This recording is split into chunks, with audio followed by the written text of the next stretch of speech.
Hi friends, I'm Tilak, you're watching Tech May Be Unique, and today we're going to see how to delete the columns on your Google Sheet web on your computer. And if you're new to this channel, make sure to click on the subscribe button below. We just quickly move on to the video. So how to delete the column on your Google web on the computer. So simple, you can see this here, there is a 1, 2, 3, 4, 5, 6, 7, 8 columns. So I just need only 2 columns, the content and also the type. I didn't want the details or owners or status and post date and whatever that's needed. I just needed this notes, okay?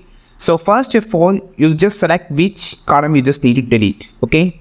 So I'm just going to increase the size to 125%. Click on the, for example, I just going to delete this detail column and right click on your mouse, or you can see an option called delete table column. Click on this, it's automatically delete. You can just click any cell of the column, any cell of the particular column you just need to delete. Click on this, right click here, and you will see this option called delete column. Just delete it. If you just need to delete a bulk of thing, you just want to select like this and right click here on your mouse, and you will see this option called delete column from C to E. Click on those which will delete it. Now you can see there is only 3 columns. This is how you just delete columns on your table in your Google Sheet on your computer. I think this video helped you a lot. Like this video, share this video, subscribe to this channel. We will meet on next video with a super valuable content. This is Tilak signing off from Tech May Be Unique. Have a wonderful day.